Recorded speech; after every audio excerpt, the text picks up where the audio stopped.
We know that some officials here were miffed that Zelensky showed up last week without a suit for his meeting in the Oval Office. But Elon Musk never wears a suit. He did last night. So what is the dress code? Well, Elon Musk wore a suit last night. I'm sure you saw it. Was he spooked by the Zelensky getting kicked out? No, I don't think so. I'm just pointing out that he did wear a suit last night. And I think the president liked that very much. And he looked great. Speaking of the president. So that was a question of why Musk doesn't wear a suit after people on the Musk camp were criticizing Zelensky. And you can see here, basically, they have a double standard for Musk. There's Musk right there. He's wearing a baseball cap, a t-shirt. His kid's putting bookers on the White House desk. That is what it is. And effectively, what we're looking at today is Musk's sales are absolutely plummeting in Tesla. I can see this here. Tesla sales fall 76% in Germany. This is multiple countries where the company is really, really failing. And frankly, this is the greatest show on earth. Can Musk save his companies through corruption? You also got this. They're losing contracts in Canada. It says Canadian officials cancel Starlink contract, and they're even thinking about 100% tariffs on Tesla. This one actually really caught my attention because I thought it was funny. It captures the metaphor of where we are at in the USA. America is now trapped in a burning Tesla. And the basic metaphor is when Teslas catch on fire, which they do, the doors and stuff like that are electronic. And so it's hard to get out of these things. There is a manual release, but it's hard to get to. And it kind of feels like the same situation in USA, right? There is some sort of safety valve to get Musk out of our system, but it feels like it's difficult to get to. And yeah, it feels like we're in a burning Tesla. The Tesla is burning though, for sure. You can see here, Tesla's board chair has sold most of her shares in the EV maker. If you subscribe to the SEC filings of Tesla, there's just another email that came out today. Basically, she's selling yet more stock. And these are what insiders are doing, right? Elon Musk's own brother is selling Tesla stock. You got the chairman of the board selling Tesla stock. And then you have the CFO, chief financial officer, is also selling Tesla stock. And so Elon's way to save his companies, again, is through corruption. This was today how Elon Musk muscled his way into the FAA, which is obviously a conflict of interest, right? So he wants to fly his rockets and do his satellites and kind of stuff like that. And so then take control of the FAA. He's also doing this kind of stuff, right? White House to overhaul $42.5 billion Biden-era internet plan, probably to Elon Musk's advantage, right? So figure out ways to make money off of that.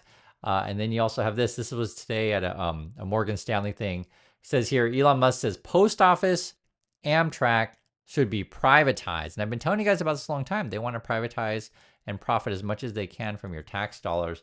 So this is what it says. Billionaire Elon Musk, who is advising President Trump on plans to radically shrink the U.S. government, said Wednesday that the U.S. Postal Service and passenger railroad Amtrak should be privatized. This is the quote from Musk. I think logically we should privatize anything that can be reasonably be privatized. He said that at a Morgan Stanley conference, quote, I think we should privatize the post office and Amtrak, for example. We should privatize everything we possibly can. So that's Musk's plan, privatize, right? And it's interesting because Musk, likes to criticize people that you're all a bunch of parasites and stuff like that for using government funds. Yet he does this kind of stuff, right? He's going to build another mega factory in Texas. He's getting a whole bunch of tax benefits from Texas. And this is the game that Musk plays, right? He calls you out if you want your Social Security or you want your Medicaid. But hey, if you want, to build factories that profit off of Musk and takes your tax dollars, or if you want to privatize Amtrak at the post office, hey, that's okay. But again, he's criticizing you. I want to go over some things also too from his fanboys and fangirls, because you'll see this stuff on the internet. We got a comment just a few minutes ago on our community. This was someone named Ace ZQ, and they say, CBS poll, 77% of people approve of Trump's speech. More Democrats going bye-bye. Okay, and they also have another Tesla fanboy. This is Farzad. He is one of the stock promoters. It says here, 76 of CBS YouGov viewers approved of Trump's speech, right? And he cites this poll. So this is the poll. And I want to point this out because first, the Tesla person got the number wrong. They said 77, but it's actually 76, which is fine. I just wanted to point that out. It's not a huge thing, but oftentimes with the Tesla fanboys and fangirls, they have spelling errors or get things flat out wrong. And you never know. Are these people just stupid or are they liars? You never know for sure. But I'll show you what the poll is because you can actually learn a lot from when you look at the numbers. So first you have to read the whole thing. So it says CBS News Poll YouGov. And this is regarding the speech that Trump gave to Congress just yesterday. And it says views of Trump's speech, and then you have to understand this in the kind of the smaller text, among speech watchers. So people who actually watch the speech, right? 76% approve, 23% disapprove, right? So if you watched the speech, you liked it, but did everyone watch the speech? That's the question. So these are why you want to actually dig into the numbers to understand the world that we live in. Party identification of speech watchers, okay?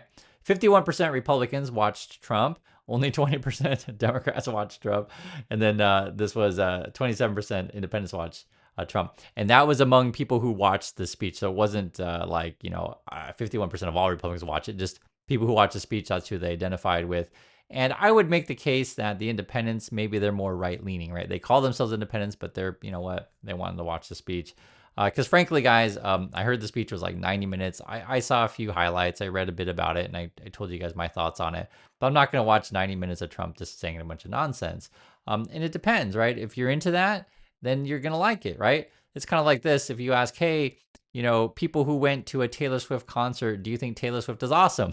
Like, these are people who already bought Taylor Swift tickets, right? So that's, you have to understand that's a self-selected poll. This is part of understanding how to think about data and stuff like that and getting an education, and something that Republicans hate. And I want to go through some data and I'll show you what I mean by that. So people who watched the speech, again, these are speech watchers. The speech made them feel hopeful, proud. Some felt worried, some felt angry. But again, these sort of numbers coincide with the numbers of the affiliation of the people who watch the speech, right? So if you're Republican, you're probably going to feel more hopeful. Or if you're right-leaning independent, you're going to feel more hopeful, right? But if you don't like Trump to begin with, chances are you're going to feel more worried and angry. It's not really surprising. And all these numbers kind of match up, right? So the people who are Republicans and like Trump, they thought he was presidential, entertaining, and inspiring. People who don't like him thought he was divisive. And then you got something like this. Someone was removed from the poll there. So 76% approve of having a congressperson removed, 24% disapprove. But again, it all matches up. These are of people who watched the speech. I'm showing you guys this stuff because, oftentimes Musk, he's trying to save his failing company, and he'll kind of get his fanboys and fangirls to, retweet out the misleading information that they put out there all the time. And I just try my best to show you guys, hey, this is how you think about this stuff logically. Take a look at everything. So for example, this was an interesting one. This is where the data actually comes from. This is the YouGov poll. This came out, March 6th. And one of the things that was interesting is like how many Americans actually even watch these speeches, all of Musk, right? Or Trump. And it says here, 38% of Americans plan to watch the speech. So not that many, like about a third of the country, something like that, right? And so 61% of Republicans were like, okay, I'll watch Trump. Only 20% of Democrats say, okay, I'll watch Trump. Last year, only 37% percent of the people watch Biden's State of the Union. So just not that many people watch this stuff. And again, more Democrats than Republicans are going to watch it. This is where the data gets really interesting, though, is you talk about particular things like the tariffs, which is an important number, right?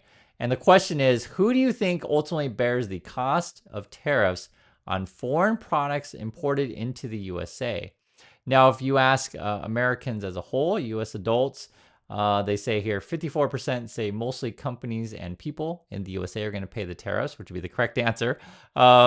Democrats say 75%, right? 75% of the Democrats say yes, mostly American companies and people.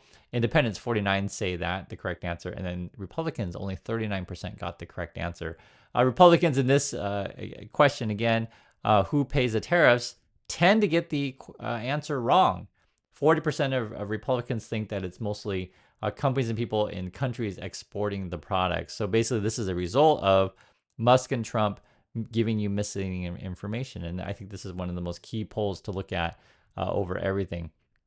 On top of that, you got this one, which is really interesting. This is, Musk, he's always criticizing education, saying you need to delete it, etc., right? And that sort of goes back to understanding, the whole Republican Party and their base is basically mislead and misinform people, so they come to these conclusions that are just flat out wrong. And you'll see this before. Like another really good example was, I lived through it, was the Iraq War, where Republicans thought that they found weapons of mass destruction, which they didn't, right? Or they thought that Saddam Hussein was the one who ordered the attacks in 9/11, which he didn't, right? That kind of stuff.